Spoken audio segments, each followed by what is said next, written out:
Welcome back, everybody. I'm going to try to do a new vlog every Friday. This Friday's vlog, I'm going to talk about The Art Fever by James Parsons. He was an art broker, art dealer, not so much in the brick and mortar store that we might think, but he was a traveling art broker. He'd go to galleries or private collectors, private investors, buy and sell paintings, and that's how he made his money. He made a lot of contacts throughout the years with different galleries and art collectors, and he put it all in this book. It's very interesting stories that he has from the 60s and the 70s, and things that he made money on, things that he lost money on. But the one thing that really caught my attention here is this chapter 24 called The Wizard of Oz. This is about Forrest, Fenn, and Fenn galleries. He's originally going to title this book 12 O'Clock High, in tribute to that splendid film.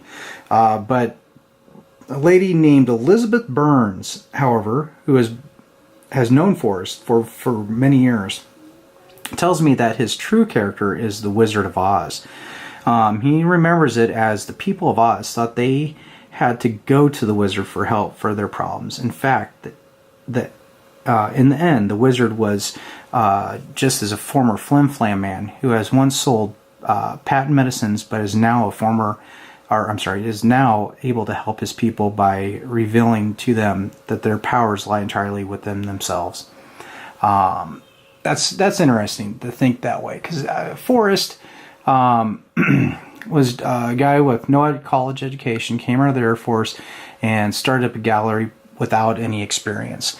And he made a very impressive gallery. James has nothing but wonderful things to say about Forrest and what he was able to create, especially in the time and the atmosphere that it was. I guess it was a lull or recession for the art sales, even in the Santa Fe area. He talks about how high-class individuals he had that come to buy his art, such as Robert Redford, Jane Fonda, John Wayne. He goes into his military career. This is a story that we've obviously read in the War for Me story. In 1950, he joined the Air Force, rose up to a rank of staff sergeant before he applied to pilot training school. He received his wings just 2 weeks before the Korean War ended. He volunteered for the Vietnam War, and then before leaving the battleground, he flew 328 combat missions, shot down twice. He spent 2 days and 2 nights in the Laotian jungle. And we all read that. Now, this next 2 pages about Forrest are really interesting. This is where these stories start to change than what's in the book or what's Forrest has said in interviews.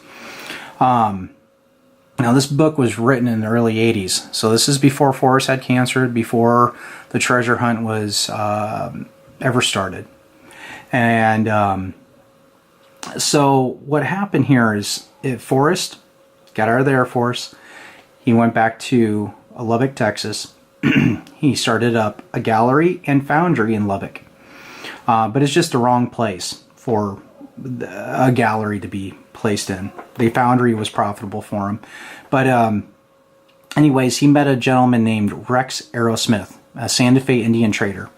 And they made a partnership.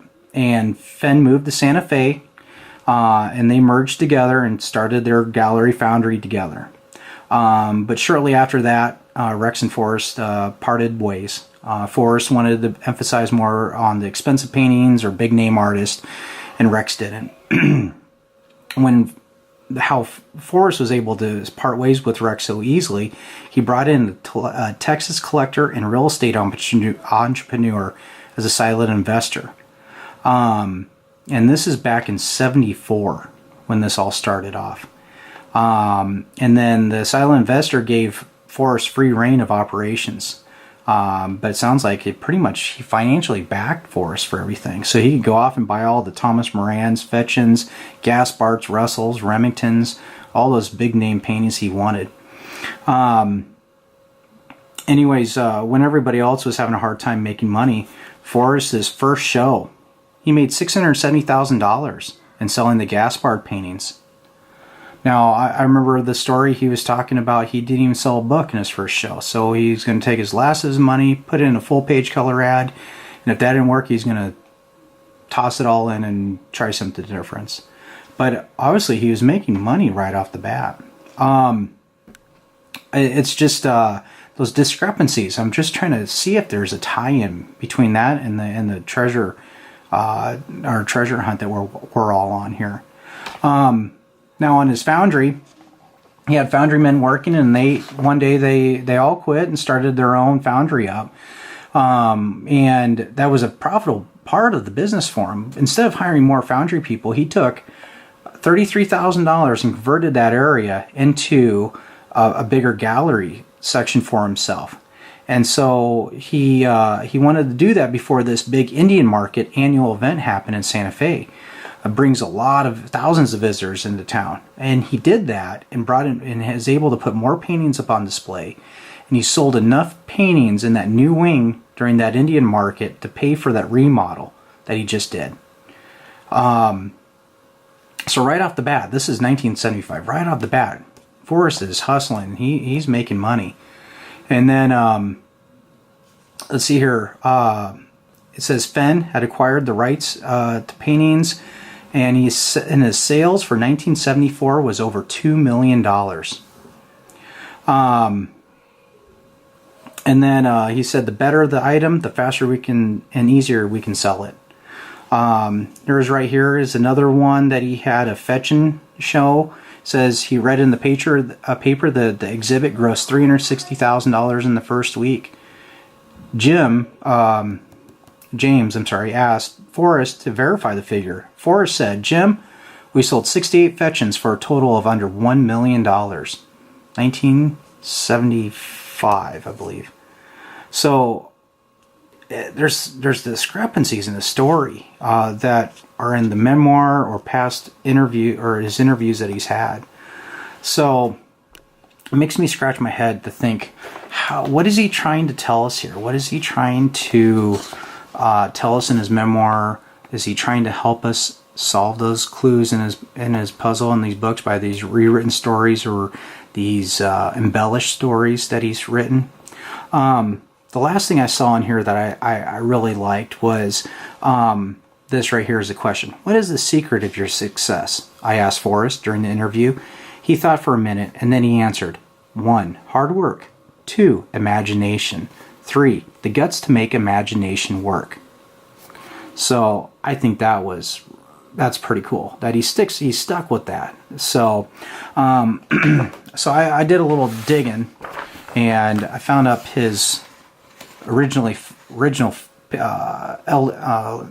business partnership filing paperwork right here.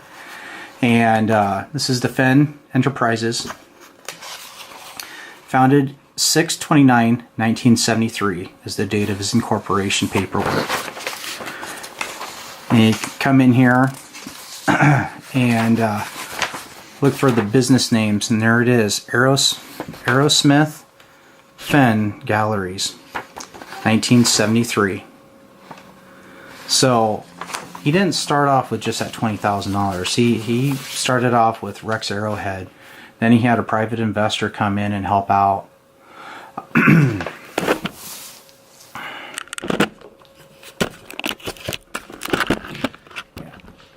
Pardon me, I like to face the camera. Anyways, like I said, I like to kind of keep on comparing my stories that I read from the 70s, 80s, prior to the treasure hunt or the publication of our book, and try to compare those to the memoir now. See what those discrepancies are. Try to see if those might be hints to help solve the clues in his puzzle or his poem. They may or may not be helpful at all. Maybe they're just to help make it a better story, more intriguing story in his memoir. I guess we'll have to wait and find out. Anyways, thanks for tuning in. Comment below if you have any questions about the book or anything else. I have a couple more books that I have that Forrest has co-authored. One's really neat, and I can't wait to share that one with you once I get done reading through it. Along with some other things I'm going to come out with. I got my son's Boy Scout book I'm going to bring out, and we'll go over the basic needs for when you go out hiking. We'll go over some of those things too. Anyways, thank you for tuning in, and look forward to seeing you next week.